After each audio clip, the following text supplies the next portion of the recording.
ታውቃላችሁ ብዙ ኢትዮጵያውያንን ያደቀቀው ከብዙ አውሮፓውያን ባለጠጋ ሀገሮች በፊት የነበርን እኛ እንደ ጸሎትና እንደ ወንጌል እንደ መቀበላችን ስለምን አልበረታንም? እያንዳንዱ ልብ ኤክስሬ ብታነሳው በቂምና በበቀል ውስጥ ያለ ነው። ጊዜ ፈጃል እንጂ ገርማችኋል። ፈጽሞ ይቅርና ምሕረት ለማድረግ አቅማችን ደካማ እንደሆን ገብቶኛል። በዘርና በጎሳ በነገድ ውስጥ ያለውን ከኔ ይልቅ እናንተ ታውቃላችሁ። አብሮ እንጀራ ይበላ የነበረውን ጊዜ ሲመጣለት ይገለዋል፣ ከመሬት ይውጣ ይለዋል። ቂም ይዞ ምቹ ጊዜ ላይ አድብተው የሚገድል ሆነ። ሰማያት ተዘጉ። ብርታትና ድካሙን ምን ለየው? ቂም ነው። የማሩ ሲለመልሙ ቂመኞች እየከሱ ምጡ። ቂመኛ ሰው አይለማም፣ የሚምሩስ ይማራሉ። ሕይወታቸው እየተመነደገ ከኢትዮጵያ ምድር ላይ በቃልና በጸሎት ልንዋጋው የሚገባው ቂምና በቀል። አንዳንዱን እንቆቅልሽ ጊዜ ነው የሚፈታው። በጊዜ ውስጥ ሚስጥር አለ። ልክ ነው። አመንዝር ያለው ሰው ገድያለሁ፣ ናታን ከሶኛል፣ ህሊና ይወቅሰኛል፣ ማስረጃ መረጃ ተገኝቶብኛል። ይሄን ሁሉ ስታገጣጥመው የዳዊት ስርወ መንግስት አበቃለት ብለህ አስበሃል። ችግር የለውም። ነገር ግን ያሰብከው ላይሆን ይችላል። በጊዜ ውስጥ ፈተነኝ፣ ቅባቴ ይመለሳል፣ ንግስና ይቀጥላል። አንተ እንዳልከው ላይሆን ይችላል። ቤትህ እየበረታ እንዲመጣ ከፈለክ በሐሳብህና በድርጊት መሃል በቂ ጊዜ መውሰድን መለማመድ ጥሩ ነው። ሶስተኛ ያጠና ነው አቢሴሎም ጠቅላላ ህይወትህ የፌክ ህይወት ነው። በቃ አስመሳይ ነህ። ሰላምታ ፌክ ነው። ጉንጭ ስትስም በማስመሰል ነው። ሽንገላ ነው። ማንጉስ ባረገኝ እፈርድላችሁ ነበር ትላለህ። ህዝቡን ሁሉ በአንተ ተርታ ለማሰለፍ ነው የምትለው። መስዋዕት የውሸት፣ ሰላምታ ውሸት፣ ጸሎት ውሸት፣ በሙሉ በውሸት የተገነባ እስራኤልን በሙሉ ማረክ። ተሳካልኝ ብለህ አታስብ። በማስመሰል የተገነባ ነገር ከእንቅልፍ እንደሚነቃ ሲነቃ በዜሮ ነው የሚያባዛልህ። እንኳን አንተ ስፍራህም አይታወቅም። ይኸውልህ ማስመሰል ብሔራዊ ቲያትር ነው ብራዘር። በእግዚአብሔር ቤት እንዳትሞክረው። ርቦሃል፣ ራበኝ በል። ጠምቶሃል፣ ጠማኝ በል። በቃ ልብህና የአፍ ቃል አንድ ይሁን። ይህን ሚስጥር በጽሞና ውስጥ ከእግዚአብሔር ተቀብየዋለሁ። አቢሴሎም ይሻላል። ታውቃላችሁ በችኩልነቱ ቁጣውን ባለመግራቱና በማስመሰሉ ተፈጥሮ ካደው። በቅሎ መንገድ ስታ ለዛፍ አቀበለች፣ ዛፍ አንጠለጠለው። ጨካኝ ሰው ተላከበት፣ ሩጫው ጨረሰ። እና ወደ ኋላ ስታጠነጥኑት በአቢሴሎም ህይወት እንደ ኤምአርአይ ብታነሱት እነዚህ ጉልህ አዕማዶች ኮርስ አልተማረም አቢሴሎም። ዳዊት ግን ወደቀ ስትሉት ብድግ ይላል። እነዚህ አዕማድ የመንፈስ ቅዱስ ፍሬዎች እሴቶች ባሉት ብትፈልጉ በጣም ተዋህዶታል። እና የእግዚአብሔር ባህሪ እየተዋረሰው ልበ እግዚአብሔር እስኪባል ቤቱና መንግስቱ እየጸና መጣ። እኔ ወደ 3 ነው 4 መንግስት አይቻለሁ እኮ በእውነት ኃያል የሚመስሉ ግን ጽድቅን ያልተለማመዱ ህዝብን በውሸት ስትነቁ መንግስታቸው የለም። ኢትዮጵያ ውስጥ ብዙ አይተናል። በውሸት የተገነባ በምንም አታቆመው። በቁጣ የተገነባ እና በችኮላ የተገነባ ነገር ሁሉ አይጸናም። አይደለም በግል በመንግስት ደረጃ እንኳን ይሄ የታወቀ። ዛሬ ሌላው ሁለተኛ ሳሙኤል 3:1 ላይ ቤቴ እንዴት ሊበረታ ይችላል በሚል 2 ሰዎች በአንድ ዘመን የኖሩ እኩል እድሜ ያላቸው አንዱ ቤቱ ሲበረታ አንዱ ለምን ወደቀ? ከዛው ከዳዊት ቤተሰብ ነው ማካፈላችሁ። እግዚአብሔር እንዲያስተምረን እንጸልያለን። በሰዓቱ ጨርሳለሁ። ጥቂት ጸልያለን። ጌታ ሆይ እርዳኝ፣ የዛሬው ቀን አይለፈኝ፣ ጥበብና እውቀት የምቀስምበት ጊዜ ይሁን። ጌታ ሆይ ብዙ ወንድሞችና እህቶቼ ፊት ቆሜያለሁ። እቺ የተወደደች ቀን ነች። ለታሰሩ መፈታት፣ ለተጨነቁ ነፃነት ይሆን ዘንድ ቃሉ በህይወታችን እንደሚሰራ ስጋችን እስኪነግረን ጌታ ሆይ ልዩ ክብርህ ሰውነታችን ላይ ሲያርፍ እስኪሰማን ድረስ በቃሉ ውስጥ ያለ ጸጋ ያገኘን። ለብዙዎቻችን አሻጋሪ ጥበብን ዛሬ ስጠን። ክብር ለአንተ፣ በረከቱ ለህዝብ ሁሉ ይሁን። በኢየሱስ ስም ብለህ ስማን። አሜን። ዛሬ ማካፈላችሁ 2 ሰዎችን ነው። አንዱ ኢዮአብ ይባላል፣ ሁለተኛው ዳዊት ነው። ሁለቱን ነው ማካፈላችሁ። አንዱ ተሽቆልቆል ጦሮጦ ሲወርድ፣ አንደኛው ተሽቀንጥሮ ወደ ዳመና ሲመነጠቅ ታያላችሁ። እነዚህን 2 እኩያሞች በአንድ ዘመን የኖሩ በአንድ ባህል ውስጥ የኖሩ አንዱ ሲበረታ አንዱ ሲፈርስ ላካፍላችሁ ብዬ። ኢዮአብ ማን ነው? ብዙ አላነብም፣ ታውቁታላችሁ። ታሪኩን ቤትም ማንበብ ትችላላችሁ። ግን አንዳንድ ጥቅሶች እሰጣችኋለሁ። ኢዮአብ የዳዊት እህት የጾርያ ልጅ ነው። ሴት ነች ጾርያ። 3 ጀነራል ወልዳለች። ኢዮአብ፣ አሜሳይና ታውቃላችሁ አቢሳ ይባላሉ። አሳሄልና አቢሳ። እነዚህ 3ቱ በተለይ መከላከያ ሚኒስትሩ ኢዮአብ ነው። ዳዊት በሳሙኤል ከተቀባ ጀምሮ እስኪሞት ድረስ ጦሩን ይመራ የነበረው ኢዮአብ ነው። ይሄ የሚያመለክታችሁ እጅግ ጀግና ነው። አንዳንዴ ከዳዊትም ይበልጣል። እግዚአብሔር አባቴ ነው ማለት ነው ኢዮአብ ማለት። እና ይሄ ኢዮአብ ተልኮን ያውቀዋል። ተልኮ ምንድነው? ተዋጋ በለው። ምሽግ መቆፈር፣ ምሽግ ውስጥ የገቡትን አውጥቶ የመግደል አቅሙ ከባድ ነው። እና ዝማሬ ውስጥ አይገባም፣ ክህነት ውስጥ የለበትም። ኢዮአብ እንደ ዳማ ጨዋታ ነው ለሱ ጦርነት የተፈጠረውም። ለዚህ ነው ሰውን ሲወድ ሰውን ይሰጣል። ለዳዊት ንግስና መጽናት አንዱ የሰጠው ጄኔራል ኢዮአብን ነው። እና ለ18 ወር ከፈለክ ግዳይ ውስጥ ይገባል። ሚስቴ የለም ልጄ የለም። እና ወደ ጦርነት አዝምተው እንደ እንጀራ ነው ለሱ። ኢዮአብ መናፍስትን የመለየት አቅምም አለው። ሰይጣንም ዳዊትን ቀሰቀሰው። ስንት ጦር የሚመዙ ሰው እንዳለ ቁጠር አለው። ዳዊት ግን የቀሰቀሰው ሰይጣን ነው ይለናል የመጽሐፉ ጸሐፊ። ኢዮአብ ገብቶታል። ለምንድን ነው ወታደር መቁጠር የፈለከው? በሰው ልትመካ ነውን? ይሄ እኮ ኃጢአት ነው አለው። ንጉሱ ግን አስገደደው። 1 ዓመት ከ2 ወር ቆጠራ ተደረገ። ከቆጠራው በኋላ ልቡን መታው። በዚህ ኃጢአት ወደ 70,000 ሰው ነው የተቀጣው። ታውቃላችሁ። ከዳዊት ይልቅ መናፍስትን የመለየ ስጦታ አለው ነው የምላችሁ። ዳዊትና አቢሴሎም ሲጣሉ ከቴቁሁ ብለሴት አምጥቶ አፏ ላይ የማስታረቅ ቃል ያኖረው ኢዮአብ ነው። የተጣሉትን የማስታረቅ አቅም አለው ማለት ነው። በእነዚህ ሁሉ ብጽዕናዎች የሚያስገርም ነው። በተለይ የዳዊት ኢኮኖሚ ሲናጋ ጦር ሜዳ ሄዶ ምርኮ ይዞ የሚመጣው እሱ ነው። ብዙ ብርና ወርቅ፣ ወንድና ሴት ባሪያዎች፣ ፈረስ፣ ጋሻና ጦር ምርኮ ይዞ ይመጣል። በቅዱስ ቃሉ ተጽፏል። ስለዚህ እንደ አይን ብሌን ከሚታዩት 4 ሰዎች አንዱ ነው። ታውቃላችሁ፣ አንዱ አሳፍ ነው በክህነት አካባቢ በዝማሬ፣ አኪጦፌል በምክር፣ ዳዊት በንግስናው፣ በውጊያ እስራኤልን ጋሻ የሆነው ኢዮአብ ነው። እና የዳዊት መንግስት እንደ ንስር እየጨመረ መጣ። ሊቀመስ አልቻለም። ሁሉም በቦታውና በጸጋው የተሰለፉ ነበሩ ማለት ነው። እና ዳዊትና ኢዮአብ እኩል እያደጉ ያሉ ድንገት ማርሽ የሚቀየርበት ኬላ ጋር ደረሱ። ይገርማችኋል። እና ይሄንን ነው ማካፈላችሁ ዛሬ። ፈተናው መጣ። 2 ሳሙኤል ምዕራፍ 12 ላይ ፈተና መጣ ማለት ነው። 3 ፈተና ነው ማቀርብላችሁ። አንደኛው ፈተና ዳዊትና ሳኦል ተዋጉ ስላችሁ የሚገባችሁ ኢዮአብና አበኔር ተዋጉ ማለት ነው። ለምን? ኢዮአብ የዳዊት መከላከያ ሚኒስትር ነው። አበኔር የሳኦል መከላከያ ሚኒስትር ነው። ስለዚህ አበኔር የሚባለው ወደ ኋላም ወደ ፊትም የሚተኩስ ነው። ወደ ኋላ ጦር ወርውሮ አንጀትን ነው የሚዘረግፈው። በጣም አስገራሚ ነው። የተቀባ ነው። በጦርነት ስልት ያውቃል። እና ዳዊትም አበኔር ሲሞት አልቅሶለታል። ምንም ብቀባም አበኔር እኮ መስፍን ነው፣ እጁ እንደታሰረ ሰው እንደ ሰነፍ እንዴት አበኔር ይሞታል ብሎ የለቅሶ ቅኔ የተቀኘለት ነው አበኔር። ስለዚህ አበኔር እና ኢዮአብ ጦርነት ገጠሙ። አንድ ወቅት ዳዊት የእስራኤልን መንግስት እስኪወርስ ሳኦል ነበር የሚያስተዳድረው። ስለዚህ ሳኦልና የዳዊት መንግስት በአንድ ሀገር ውስጥ ይዋጉ ነበር እንደምታውቁ። በኋላ በአንድ ግድያ ውስጥ የኢዮአብ ወንድም አሳሄል እንደሚዳቋ ፈጣን ነው፣ ጦሩን ያዘው እና በጣም እየገሰገሰ ሲመጣ አበኔር አየው። ሲያየው የኢዮአብ ወንድም ነው። ጦር ይዘህ እንደሚዳቋ እየሮጥክ የምትመጣው እኔን ለመግደል ነው? እንዲህ አለው። አንተን ለመግደል ነው አሉ። እኔ እኮ ጀነራል ነኝ፣ ይኸውልህ በአንድ ምት ነው መዘርርህ። ነገር ግን አንተን ብገድል ወንድምህን ኢዮአብን ፊቱን ማየት አልችልም። ወደ ቂም ይቀየራል፣ ወደ ስጋና ደም ውጊያ ይገባል። እለምንሃለሁ አሳሄል ወደ እኔ አትምጣ። ጦርነት ከፈለክ ወታደር ልስጥህና ተጋጠሙ። አበኔር አልሰማም አለ። ወታደሮች ሁሉ ግራ ቀኝ ለቀቁለት። መግደል እኮ አቅቷቸው አይደለም፣ ግን ኢዮአብን ስለሚያውቁት ጦርነቱ በቂም በቀል ስር እንዳይሰድ እድል ሰጡት። እምቢ አለ። ለመጨረሻ ነው ማስጠነቀቅህ። ወደ እኔ መገስገስን አቁም አለው። አሳሄልን አበኔር እምቢ አለ። በጦሩ ጫፍ ወጋው፣ አንጀቱ ተዘረገፈ እና አልሞተም። አንጀቱ ከሆዱ ውስጥ ወጣ ማለት ነው። ስለዚህ መሬት ላይ እየተገላበጠ ሳለ ኢዮአብ ደረሰ። የተፈራው ይሄ ነበር እና የወንድሙን አንገት ከመሬት አንስቶ ያዘው፣ አንጀቱንም አቅፎ ያዘው።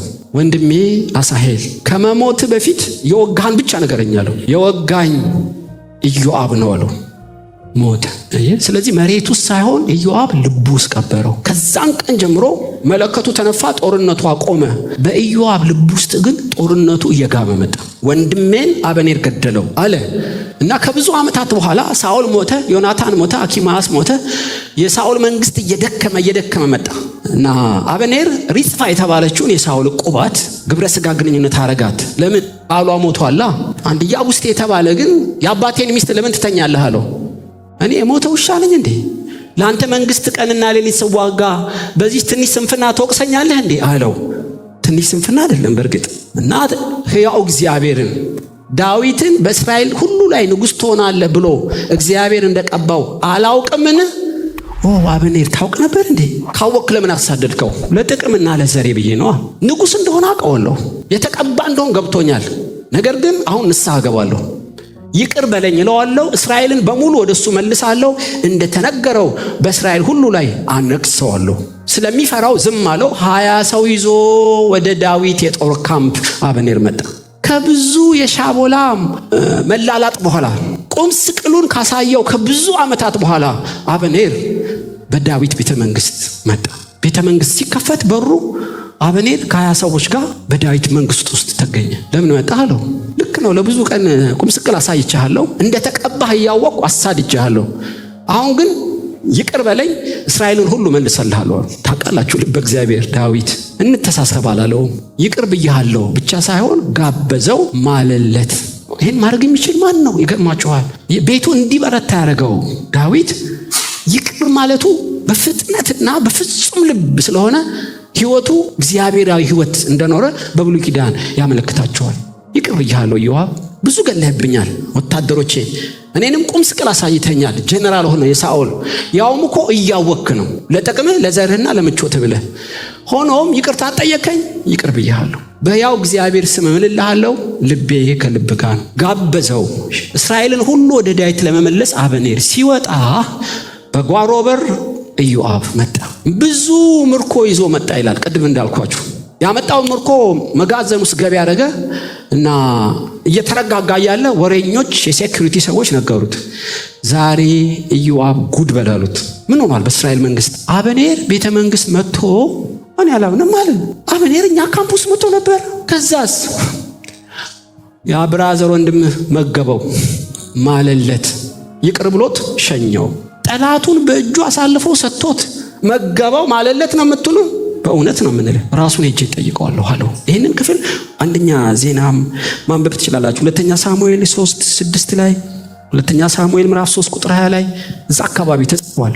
እና ቀጥታ ወደ መንግስቱ ነው የመጣው ዳዊት። የሰማሁት እውነት ነውን? አበኔር በእጅ ገብቶ ጋበዝከው እንዴ? ማርከው እንዴ? አዎ ይቅር በለኝ አለኝ፣ ይቅር አልኩት። እሱ እኮ መውጫ መግቢያህን ሊሰልል ነው የመጣው። በእርቅ አስመስሎ ካሜራ አንስቶ እኮ ድባቅ ሊከት ነው። ይሄ አንተ ትርጉም ነው ብራዘር። እኔ ልቡን አላውቅም። ይቅርታ ጠየቀኝ፣ ይቅር አልኩት። ኖ ትክክል አይደለም።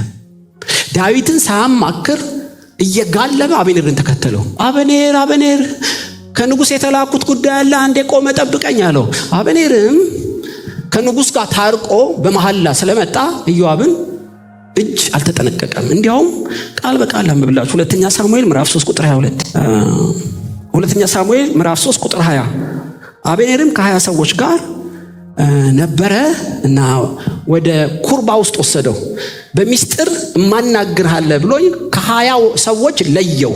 ምንድነው የምታናግረኝ አለው። ከላይ እያወራው ከታች በጩቤ አንጀቱን ዘርግፎ ገደለው ይልና የመጽሐፉ ጸሐፊ ስለ ወንድሙ ስለ አሳሄል ተበቅሎ ገደለው። ስለ ዳዊት አይላችሁም፣ ስለ እግዚአብሔር መንግስት አይላችሁም።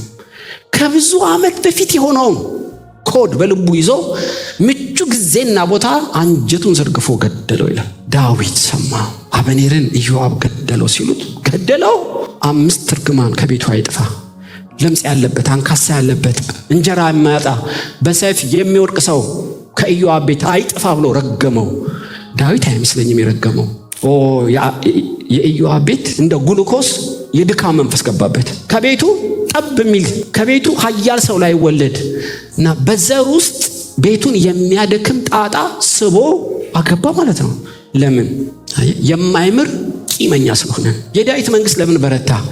የሚምር ስለሆነ ነው። ታውቃላችሁ ብዙ ኢትዮጵያውያንን ያደቀቀው ከብዙ አውሮፓውያን ባለጠጋ ሀገሮች በፊት የነበርን እኛ እንደ ጸሎትና እንደ ወንጌል እንደ መቀበላችን ስለምን አልበረታንም?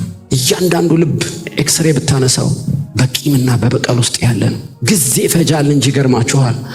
ፈጽሞ ይቅርና ምሕረት ለማድረግ አቅማችን ደካማ እንደሆን ገብቶኛል። በዘርና በጎሳ በነገድ ውስጥ ያለውን ከኔ ይልቅ እናንተ ታውቃላችሁ። አብሮ እንጀራ ይበላዋ የነበረውን ጊዜ ሲመጣለት ይገለዋል፣ ከመሬቴ ውጣ ይለዋል። ቂም ይዞ ምቹ ጊዜ ላይ አድብተው የሚገድል ሆነ። ሰማያት ተዘጉ፣ ኃይላችን እንደሚያችን አልሆን አለ። ብርታትና ድካሙን ምን ለየው? ቂም ነው። የማሩ ሲለመልሙ ቂመኞች እየከሱ ምጡ። ይህ እኮ በትልቁም አውድ በትንሹም አውድ ያው ነው ፕሪንሲፕሉ። ቂመኛ ሰው አይለማም፣ የሚምሩስ ይማራሉ። ሕይወታቸው እየተመነደገ ከምትገረመው በላይ ስኬትና ገድል እየተሞሉ ይመጣሉ። ቂመኛ ሰው ግን እጅ ፍሬን ይዞ ቤንዝል እንደመርገጥ በለው ድምፅ እንጂ ፍጥረት የለውም። አይ ተናክሶ ቁጭ ይላል። እና አንዱ ታላቁ ከኢትዮጵያ ምድር ላይ በቃልና በጸሎት ልንዋጋ የሚገባው ቂምና በቀል። ስለዚህ ነው በመድረክ ላይ ባገኘነው አውደ ምሕረት ላይ በሰርግና በለቅሶ ህዝቡ የምሕረት ታላቅነት ከቂም አልባ ነፃ መሆን አገርን እንደሚያለማ እጅግ ካልሰበክን በቀር ወገኖች ሆይ የሀገራችን ህዝብ ድህነቱ ይከብዳል፣ ጉስቁልናው ይበዛል። ይሄ አገራዊ ምልክት ነው። በእውነት ገደለው። አንካሳ ከቤት አይጥፋሉ፣ ለምጻም ከቤት አይጥፋ፣ በሰይፍ ድንገት የሚወድቅ አይጥፋ እያለ ረገመው። ፈሳሽ ያለበት ነገር ከቤት ከዘር አይጥፋሉ። የእህቱን ልጅ መጥላቱ ነውን? አይደለም። ከሱ የሚሻሉትን ጊዜ ጠብቆ ምሕረት የጠየቀውን አልምርም ብሎ ስለተበቀለው ነው። ኢዮአብ ለመበቀል በቂ ምክንያት አለውን? ከበቂ በላይ። ወንድሙ የሞተው እጁ ላይ ነዋ። የወንድሙ አንጀት የማይረሳ ትዝታ ነዋ። እንደ ሰው እኮ ሊረሳ አይችልም በእርግጥ። ነገር ግን በቀል እግዚአብሔር እንደሆነ አውቆ ወደ ምሕረት ለማድላት ራሱ ካላሰለጠንክ የደረሰብህ እኮ በቀል እንዳታረግ በቂ ሊሆን ይችላል። ለሚበቀሉ ሰዎች እኮ ከመሬት ተነስተው አይደለም። ልጄን ገደለ፣ እናቴን ገደለ፣ ከብቴን ገደለ፣ ቤቴን አቃጠለ፣ ከምድሬ አባረረኛ እበቀለዋለሁ ይላሉ። ወገኖች ሆይ እግዚአብሔር አያጸድቀውም። ለምን? ለሰው ልጆች በቀልን አልሰጠም። እንክርዳድን የሚነቅል ስንዴን ወደ ጎተራ የሚከት የማይስት ለእያንዳንዱ የተነቀነቀ መስፈሪያ የሚሰጥ በዙፋኑ ላይ ያለ ሰው እንዲያግዘው አይገባውም። በፍርድ ፍቅርንና ምሕረትን እንጂ በቀልን ለሰዎች አልሰጠም። ለምን? በቀል ውስብስብ ጥበብ ይጠይቃል። የትላንቱን የአሁንና የነገውን ቀምረህ ተመጣጣኝ ቅጣት ለሰዎች መስጠት አትችልም። እንክርዳድ ስትነቅል ስንዴ መነቀሉ አይቀርም፣ ወይ ታበዛዋለህ። እና የሰው ልጆች ፍትህ ለመበየን አቅም ስለሌለን በግልጽ የተጻፈው በቀል የኔ ነው እና የማይምር አይማርም ብሎ በአባታችን ጸሎትም ጨምሮታል። ይቅር ባትሉ ይቅር አትባሉም እያለ ስለ ምሕረት እጅግ አድርጎ ነው ጌታ የሚያስጠነቅቀው። በእውነት የብዙ ሰዎች ሕይወት የደከመው በዚህ ምክንያት ሊሆን ይችላል። አበኔር በኢዮአብ እጅ ሞተ። ልክ ነው እኮ ለክፉ አበኔር ክፉ ሰው አዘዘለት። የዳዊት ልጅ ግን በአበኔር እጅ ላይ አልሆነ። በአንተ ላይ ክፉ ያደረጉብህን ብትምራቸውም ቅጣት እኮ አይቀርም። ወንጭፍ በድንጋይ እንደሚጣል ነጥሎ የሚመታ ከጸጸት የሚያድን ፍትህን የሚበይን እኮ አምላክ አለ። የሰው እገዛ አያስፈልገው። ስለዚህ ነው አበኔር የሰራው ግፍ አለ እና ለኃጢአተኛ ሰው ነው የሚያዝለት። ጻድቅ መልካም ትንቢት መፈጸሚያ ነው የሚሆነው። ክፉ ትንቢት በክፉ ሰው ነው የሚፈጸመው። ይህንን ፕሪንሲፕል ያውቀዋል። ምናልባት አቢግያ አስተምረዋለች። ናባልን ሊገል ሲል ተው፣ ቢሰድብህም ተወው። ለምን? እግዚአብሔር ወንጭፍ እንደሚጥል ነጥሎ ይመታዋል አለችው። በ10ኛው ቀን ዘረረው እግዚአብሔር። ዳዊት አይደለም እጄን እግዚአብሔር በቀባው ላይ አላኖርም፣ ወይ ቀኑ ደርሶ ወይ በሰው እጅ ወይ በእግዚአብሔር እጅ ይሙት እያለ ይሄን ጥበብ በጣም ስር ሰዶ አጠናው ማለት ነው። በዚህ ጉባኤ ርስት ያላካፍል ያለሽ፣ ቤተሰቦችሽ ያገለሉሽ አይደለም፣ ከመስሪያ ቤት ያባረረ፣ ምናልባት ያንተ የሆነውን ጉዳይ ወቅቱ ያደማብህ፣ ህሊና የቆሰለ ልብህ የደማ ሰው ብትኖር እግዚአብሔር ለኔ ተወው። በዚህ ቂም በቀልና በንዴት ከሄድክ እየሞትክ ነው የምትመጣው። ቂም በቀል አንተኑ ነው የሚገለው። በጣም አደገኛ ነው። እንዳታነብ፣ እንዳትጸልይ፣ ተልኮን እንዳትፈጽም ጉሮሮ አንቆ ነው የሚይዘው። ለእግዚአብሔር ሰተፎ ካላልክ በቀር እንደ መርዝ ነው። እና ኢዮአብን የሚያክል ታላቅ ሰው ሊሸለም ሲገባው በሰለሞን መንግስት ሪቫይቫሉ ሊያጣጥም ሲገባው፣ ነፃ ቤት ሊሰጠው ሲገባ፣ ጦረታው እየተጨመረ እንዲመጣ ሲገባው አያችሁ፣ ፍጻሜው ግን እርግማን ሆኖበት ቁጭ አለ። ያ ሁሉ መሰጠት፣ ያ ሁሉ ጥበብ፣ ያ ሁሉ መጋደል በቂም ሲያባዛው ዜሮ ሆነለት፣ አለቀ። አንዳንድ ኃያል ሰዎችን የሚጥለው ትንሽ ነገር ነው። በብዙ ገድል የሸበረቀው ኢዮአብ በትንሽ ስንፍና ተዘረረ። እናንተ ፈሪሳውያን፣ ሰዱቃውያን አዝሙድ፣ እንሰላልና ከሙን አስራት ስታወጡ የሚያክላችሁ የለም፣ ዋናውን ትተዋላችሁ። ዋናው ምንድነው? መማር አትችሉም፣ ከነከሳችሁ አትለቁ። ዋናና ትልቁ ነገር ዜሮ ናችሁ። ከመስዋዕት ይልቅ ምሕረትን እወዳለሁ ያለው ሆሴዕ ላይ አላነበባችሁትምን? ከአገልግሎት ይልቅ ምሕረትን እንደሚበልጥ አታውቁምን? እናንተ ግን አገልግሎት ነው ዋናው ትላለህ። ቂም ይዘህ አይሆንም ብራዘር፣ ምሕረት ነው ዋናው እያለ ዳዊት ባለጠጋ የሆነበትን የምሕረት ከፍታ በአዲስ ኪዳን የሚነግራቸው። ቤቴ እየበረታ እንዲመጣ ምን ላርግ? የበደሉህ በእጅ ሲገቡ ማራቸው። ቤትን የሚያደክም ምንድነው? የበደሉህ እጅ ሲገቡ መበቀል ነው። አየህ፣ አሁን በቀልና ምሕረት ተናነቁ። ዳዊት ኤ ፕላስ ሲያመጣ ኢዮአብ ኤፍ አመጣ ማለት ነው። ሁለተኛው ወገኖች ሆይ ርኅራኄና ጭከና ነው። ይህንን በሁለተኛ ሳሙኤል ምዕራፍ 13 ላይ ታሪኩን ታውቃላችሁ፣ ደጋግሜ ስላወራሁት። በእውነት ጭከና እና ርኅራኄ ናቸው የሚያለመልሙን፣ የሚያደክሙን ወይም የሚያበረቱን። አምኖንም እህቱ ትዕማርን አያት፣ ቆንጆ ስለነበረች ታምም ያለው ብሎ ተኛ። ልታስታምመው ስትመጣ በር ዘግቶ ድንግልናዋን ወሰደ። ይሄ ነው ታሪኩ። በአባት በእናትም ወንድሟ የሆነው አቢሴሎም አምኖን ላይ ቂም ያዘበት፣ ገደለው። በግብዣ አሳቦ ወደ ጌሹር እናቱ አገር ወደ ተልማይ ኮበለለ። ዳዊት አለቀሰ። ከ2 ዓመት በኋላ በብዙ ሽማግሌዎች እርቅ ሆነ፣ ተሳሳሙ።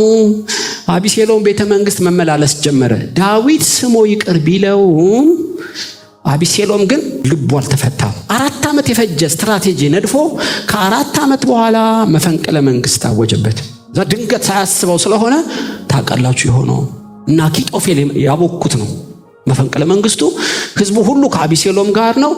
ዳዊት በስውር ነው የመቱት እና ደብረ ዘይት ተራራ ላይ ተቀመጠ። ዮርዳኖስ ወንዝ ከፊታቸው አለ፣ የኤፍሬም ደን አለ። ደን ውስጥ ጦርነቱ ሊሆን ጥቂት ቀን ሲቀር ከቤተ መንግስት አሳደውታል። 10 ቁባቶቹን ሰው እያየ አቢሴሎም ተገናኛቸው። የዝሙት ጉዳይ አይደለም፣ አባቱን መጥላትና ማዋረዱን። መፈንቅለ መንግስት ሳያንሰው አምኖንን መግደሉ ሳያንሰው 10 እንጀራ እናቶቹ ጋር ተገናኘ። ጦርነቱ እንደነገ ሊሆን ልክ እንደኔ እንደቆምኩት ዳዊት ቆሞ ንግግር ጀመረ። ኢዮአብ መከላከያ ሚኒስትር፣ አቢሳ ምክትሉ ሚኒስትር፣ ወታደሮች ሁሉ ስሙ። አቢሴሎም መፈንቅለ መንግስት አድርጎብኛል። 1 የምወደው ልጄን ገሏል። 2 ምሬው ቤተ መንግስቱን ብሰጠው በስለላ ከሰዎች ጋር ጎንጉኖ ይሄው ሊገለኝ እየመጣ ነው። ንጉሥ ሆይ አለንልህ አሉ። አትቸኩሉ፣ ስለኔ ስትሉ ራሩለት። አንብቡት ያንን ክፍል 2ኛ ሳሙኤል ምዕራፍ 18 ቁጥር 5 ላይ ስለኔ ስትሉ ራሩለት። ለኮ በአሁኑ ቋንቋ የሚባለው ከዚህ በላይ ምን ሊያደርግ ነው የምትፈልገው? ራሩለት። የአዲስ ኪዳኑን ክርስቶስን በብሉይ ኪዳን ሊስል እንደፈለገው ልክ ነው። ልጨክንበት ልበቀለው የሚገባ ሰው ነው። ሆኖም ራራለት። ኢዮአብ እኔ ንጉሥ ነኝ ማዝን አርግ። የሰማው አይመስለኝም ኢዮአብ። ጦርነቱ ተጀመረ። እግዚአብሔር ይሁን አጋጣሚ ባላቅም አቢሴሎም ዛፍ ይዞት በሰማይና ምድር መሃል ተንጠለጠለ እና ወታደር አየው። ኢዮአብ ያውልህ አቢሴሎም አለው። ለምን አትገለውም? እሸልም ነበር አለው። ሁላችን እየሰማን ልጄን አቢሴሎምን ራሩለት አላለም እንዴ ንጉሡ ዳዊት? እኔ እሱን ገድዬ እኔ አይደለሁም ብል እኮ ነብይ ነው መንጥሮ ነው የሚያወጣኝ። ያንተ ብርና ወርቅ ይቅርብኝ፣ እኔ ራራሁለት ንጉሡ እንዳለ። ኢዮአብ ግን 3 ጦር ይዞ ሄደ። የማይዋጋውን በዛፍ ላይ የተንጠለጠለውን ምርኮኛ በሉት እኮ ኢዮአብ አቢሴሎም እና እያየው ጨከነበት። በ3 ጦር ልቡ ላይ ተከለለት። ጉድጓድ ውስጥም ጣለው። ብዙ ድንጋይም ከመሩበት። መለከት ተነፋ፣ ጦርነቱም ቆመ ይላል እና ለዳዊት ነገሩት። አንድ ኢትዮጵያዊ አኪማአስና ሌላ አንድ እስራኤላዊ ሮጠው ነገሩት። ምሽግ ላይ ነበር። ልጄ አቢሴሎም እንዴት ነው? 1000 ዓመት ንገስ። ቶ ሰላምታው ልጄ እንዴት ነው አለው። የሆነ ግርግር ነገር አይቻለው። ቶ በቃ ግርግር አትበለኝ። ኢትዮጵያዊው መጣ። እንዴት ነው የልጄ አቢሴሎም ነገር? ጠላቶቼ ሁሉ እንደ አቢሴሎም ይሁኑ፣ ሞተልህ አለው። ልጄ አቢሴሎም ሞተ? አዎ። ልብሱን አወለቀ። ስታነቡት ልብ ይነካል። እየተንከባለለ መሬት ላይ ልጄ አቢሴሎም ሆይ ልጄ፣ ልጄ አቢሴሎም ሆይ ልጄ፣ ምን ነው ባንተ ፋንታ ሞቼ በሆን ኖሮ እያለ ሲያለቅስ ወታደሮቹ አፍረው ሹልክ ብለው ገቡ። ኢዮአብ መጣ ሰይፉን መዞ። ከመፎከር ከመሸለል ይልቅ ለምንድን ነው ህዝቡ የሚያለቅሰው? ይኸውልህ ይገላበጣል መሬት ላይ ልጄ ልጄ እያለ ንጉሱ ነው። አየህ ሰይፉ መዘዘውና ገባ። አንተ ምን አይነት ሰው ነህ አለው። የሚጠሉህን የምትወድ። የአዲስ ኪዳን ሰው ቢሆን ይገባው ነበር። የሚጠሉህን የምትወድ የሚወዱህን የምትጠላ ምን አይነት ሰው ነህ? ለአንተና ለመንግስት የተዋጋውን ህዝብ ታሳፍራለህን? ሕያው እግዚአብሔርን በእግዚአብሔር እምላለሁ ከተወለድክበት ጀምሮ እስከ ዛሬ ያላገኘን መከራ አሳያለሁ። ዘርህን በሙሉ እምሽቅ ነው ማድረግልህ በሰይፍ።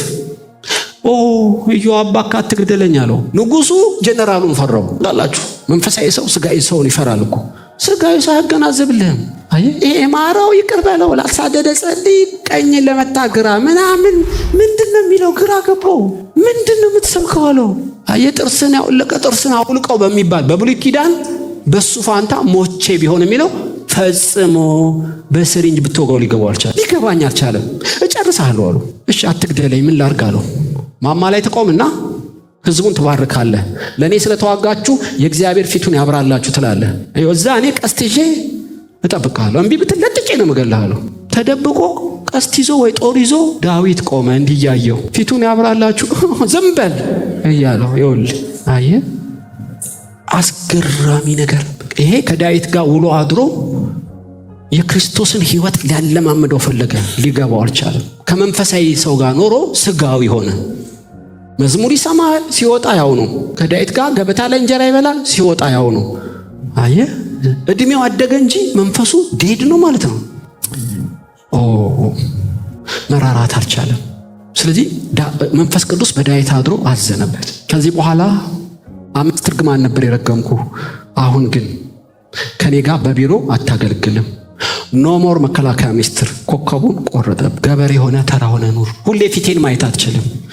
ሁሌ ፊቴ ላንተ ሊበር አይችልም። ብዙ ታግሻለሁ። ከዚህ በኋላ አልገልህም። ማገልገል ከኔ ጋር አትችልም። ውጣ አለው። አሜሳይን የአቢሴሎም መከላከያ ሚኒስትር ሾመበት በፋንታ። ለምን? ቤቱ እየቀነሰ አገልግሎቱ እየቀነሰ መጣ። አንዱ ሲራራ አንዱ ጨካኝ ሆነ። ጭከና ወገኖች፣ ኢትዮጵያ ውስጥ ተዘግዝቆ የተሰቀለ አለ የለም? በዚህ በላስኪት የሱ ውሃ ያንጠባጠበ በህይወቱ የተገደለ የለም? በህይወቱ ጉድጓድ ውስጥ የተጨመረ የለም ወይ? ምን አይነት ጭከና ነው ወገኖች? ብሉይና አዲስ ኪዳን ያለን እኛ በስላሴ አምሳል የተፈጠረውን ሰው በኢሰባዊ ድርጊት የሚጨክኑ ብዙ አሉ። ድካም ነው የሚከተለው።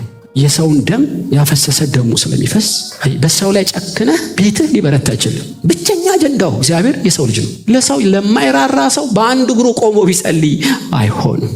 የሚመዝነን ሩህሩህ ነው ወይስ ጨካኝ ነው? አንድ ሳምራዊም አየው በሞትና ሕይወት መሃል ራራለት። ዘይትና ፋሻ አረጋ አህያ ላይ አስቀምጦ 2 ዲናር ከፈለ። ከሶስቱ ምሕረት ያደረገለት የትኛው ይመስልሃል? ሳምራዊ ነው። አንተም እንደዛው አይደል? በምድር ስትኖር የምትመዘነው በስብከትና ዝማሬ አይደለም። ብራዘር ትራራለህ ወይ? ሞቲቭህ ርህራሄ ነው ወይ? የጎዱህ በእጅ ሲገቡ ትራራለህ ወይስ ትጨክናለህ? መጀመሪያ ትምራለህ ወይስ ትበቀላለህ? እበቀላለሁ ነው ኢዮአብ። ትጨክናለህ ወይስ ትራራለህ? እጨክናለሁ ነው። ዳዊትና ኢዮአብ ሚዛናቸው የትየለሌ ሆነ። ሶስተኛና የመጨረሻው ነው። የሶስተኛና የመጨረሻው ሁለተኛ ሳሙኤል ምዕራፍ 20 ቁጥር 14 ላይ ነው የምታገኙት። ይሄን ብቻ ነግሬያችሁ ትንቢታዊ ጸሎት ጸልይላችኋለሁ። በእውነት ዛሬ በዚህ ቤት መበርታት ይሆናል። እንድንዘገይ እንዳንጨምር አገራችንን አንቆ የያዘ ቂምና በቀል ጭካኔ በኢየሱስ ስም ይሰበራል። እግዚአብሔር ሳኦል ከሳሙኤል ፊት ሲሄድ ልቡ ቀየረው እንደተባለ የርህራሄና የምሕረት ልብ ይገጠምልን። በእውነት እግዚአብሔር የሚለመነን ሰማያትን የሚከፍት ይሄን ብቻ ስናደርግ ነው። ይሄ በእግዚአብሔር ጸጋ በኢትዮጵያ ውስጥ ሪቫይቫል ማለት የሚራሩ ሰዎች በዙ ማለት ነው። ሪቫይቫል የሚራሩ ሰዎች በዙ ማለት እኮ ነው። እንዴት ነው የምንተረጉመው? እንደዚህ ነው የምንተረጉመው። ልክ አቢሴሎም ከሞተ በኋላ ወደ መንግስቱ ሲመለስ ሳቤ የተባለ ሰው መጣ። ሶስተኛውን ልነግራችሁ ነው። እና ሳቤ መፈንቅለ መንግስት ያደረግ ከአቢሴሎም ይልቅ ምሽግ ዘር ውስጥ ሊገባ ሲል አዲሱ መከላከያ ሚኒስትር አሜሳይ ፈጥነ ከአቢሴሎም ይልቅ የሚጎዳን ሳቤ ነውና አሳድምተው አለው። አዲስ መከላከያ ሚኒስትር ስለሆነ ወታደሮችን አስተባብሮ የዳዊትን ጠላት ለመግደል አቅማጣ። ሲምተፋተፍ የተሻረው ኢዮአብ ልብ ያለው ኢዮአብ መጣ። በመንገድ ላይ ከአሜሳይ ጋር ተገናኙ። በጣም ልብ ይነካል። ሄዳችሁ ብታነቡት ሁለተኛ ሳሙኤል ምዕራፍ 20 ቁጥር 10 ላይ ተጽፏል። አሜሳይ ጢማምና ወፍራም የዋህ ነው እና ኢዮአብ ተገናኙ ማለት ነው። እንደ ድራማ ላሳያችሁ። ልክ እኔ ኢዮአብ ነኝ፣ አሜሳይ ከዛ እየመጣ ነው። ስልጣኑን ወስዶበታል፣ መከላከያ ሚኒስትር ሆኗል እና ኢዮአብ ሰይፍ ታጥቋል። ልክ አሜሳይን እያየው ሆን ብሎ ወደቀ መሬት ላይ ድንጋይ እንዳደናቀፈው። ሲወድቅ ሰይፉ ከሰገባ ወደቀ። አሜሳይ እያየው ነው የወደቀው።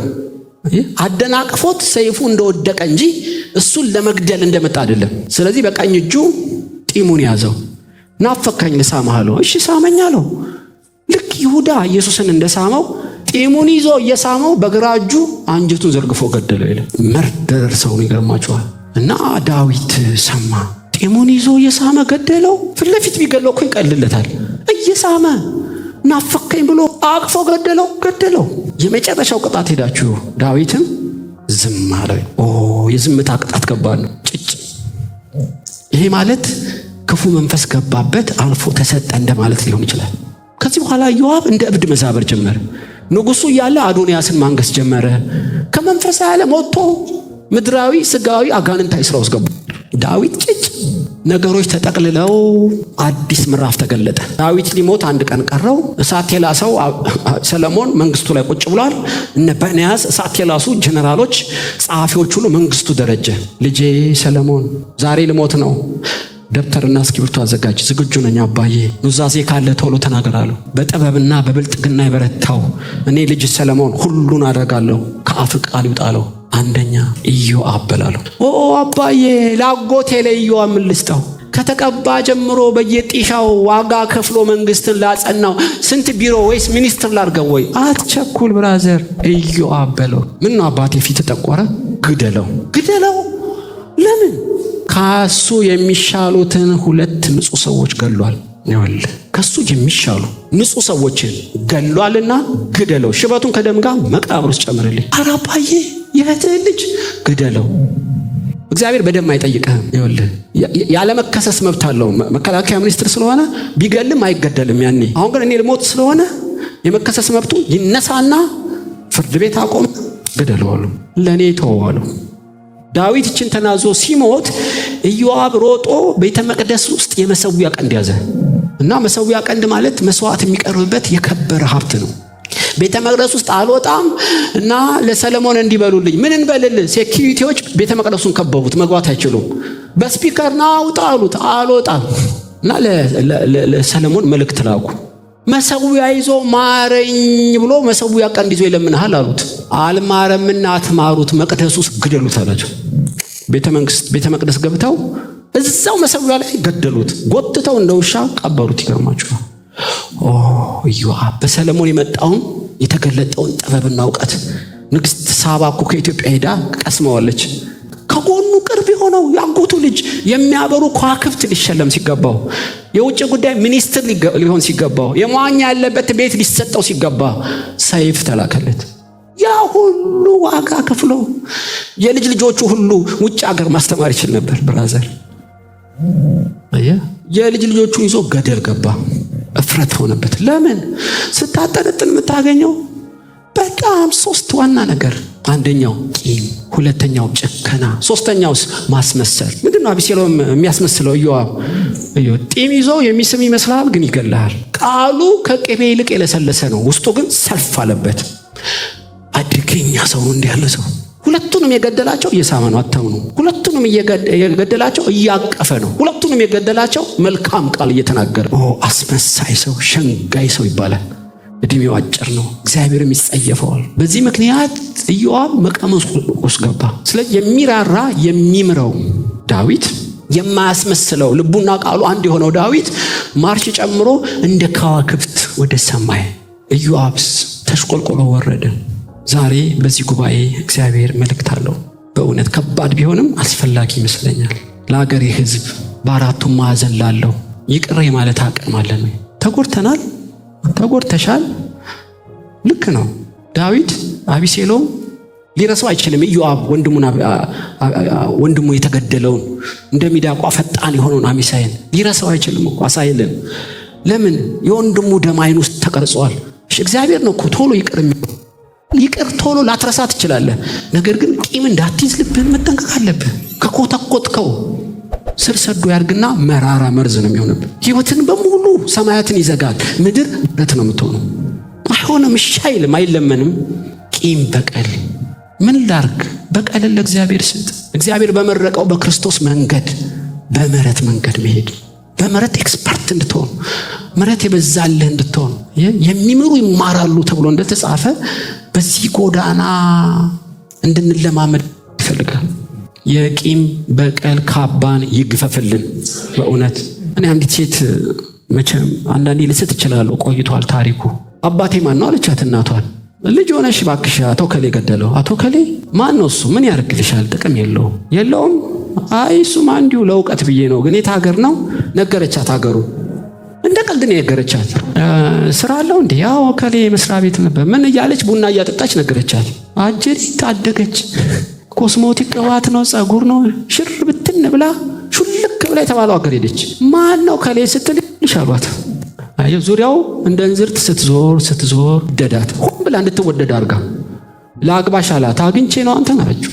አታምኑም? አግብታው ሁላ ቤት ነው የሚባለው ጭጭ አርጋ ገላው ልብሷን ጥፋች አግብታ ገደለችው። አታምኑም?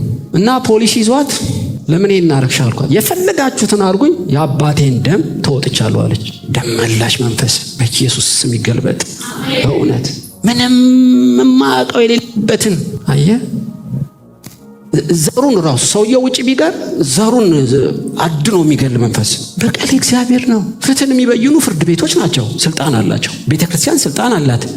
ቤተሰብ ተመጥኖ ተሰጥቶታል። በግል ግን አትችልም፣ መበቀል አትችልም። የኢትዮጵያን መሬት ነክሶ የያዘው ምንድነው? ቂምና በቀል። መሬቱ ለም፣ አየሩ ለም። በዓለም ላይ እኮ እንደ ኢትዮጵያ አየር የለም። ምን ነካችሁ? ይህን ሁሉ ወንዝ ይዘን ይህ ሁሉ አየር ጉድ ነው ይላሉ አንዳንዶች። ምን ነው ታስ እግዚአብሔር አልለምን አለን። ነጥሮ የተመለሰው ቂም በቀል። ፖር የዳዊትን ልብ እግዚአብሔር ይስጠን። በእውነት መማር፣ መተው፣ ይቅር ማለት እሱ ነው እኮ የመንግስተ ሰማይ ኑሮ። እሱ ነው ሪቫይቫል፣ እሱ ነው ታድሶ። ከተማ ሁሉ አምሮ ቤንዚል ወጥቶ ብራችን ደሞዛችን ጨምሮ ቂመኛ ብንሆን ምን ይጠቅመናል? ምንም። በእውነት ነው የምላችሁ። የሚምር ሰው መላእክት በዙሪያው ይሰፍራሉ። ባይበላም ደስታለሁ። ቂመኛ ሰው እንቅልፍ የለውም። ኢዮአብ እንቅልፍ የለውም። ዳዊትን የሚያክል ጸጋ ከጎኑ ኖሮ አልተጠቀመበትም። 2 መራራት። ወገኖች ሆይ የጎዳን ሰው በእጃችን ሲገባ ወደ ርኅራኄ ልብን ካላዘነበልከው እበቀላለሁ ብትል ሰማያት ይዘጋሉ። መራራት። ራሩለት። ብዙ በተናገርኩ ጊዜ የለም። 3ኛው እውነተኛነት። በእውነት ይሄ በቸርች አሁንም እየገባ ነው። ድራማ ነገር እግዚአብሔር የሚጸየፈው። እናንተ ነጭ ልብስ ለብሳችሁ በኖሪያ የተለሰነ ግድግዳ የምትመስሉ ሌቦች፣ የሙታን መቃብር ስስታም ሁሉ ይላል ጌታ። ከውጭ ስትታዩ ጻድቃን፣ ልባችሁን ሳየው ሽፍታ ብቻ ነው። ገለበጠው፣ ተናደደ፣ ተቆጣ ይላቸዋል። ለምን? የሚናገሩትና የሚያደርጉት አንድ አይደለም። አንድ የቀራጮች አለቃ ኢየሱስን ምሳ ጋበዘው። አቤት ምን አይነት ፍቅር በስቶለት ነው ትላለህ። እና አንድ ሴተኛ አዳሪ ትመስለኛለች። በፀጉሯ እግሯን እያበሰች ስትስመዋለች። በልቡ ምን ይለዋል?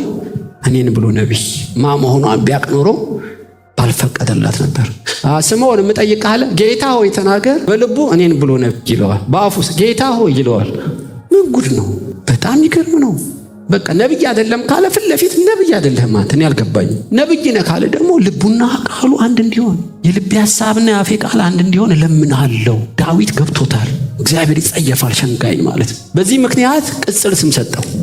እንደ ልቤ የሆነ የእሴይ ልጅ በረከት ልስጥህ፣ ቤትህ እየበረታ ይመጣል፣ ከወገብህ ነገሥታት ይወጣሉ። እኔ የዳዊት ስርና ልጅ ነኝ የሚባል የሚከብድ ማንነት፣ የሚበረታ ቤት እግዚአብሔር ለዳዊት ሰጠ። አብዛኞቹ እንደ ሾላ ዛፍ ሲወድቁ ሲረግፉ፣ የዳዊት ቤት ግን ሰው ሁሉ እያየው እየበረታ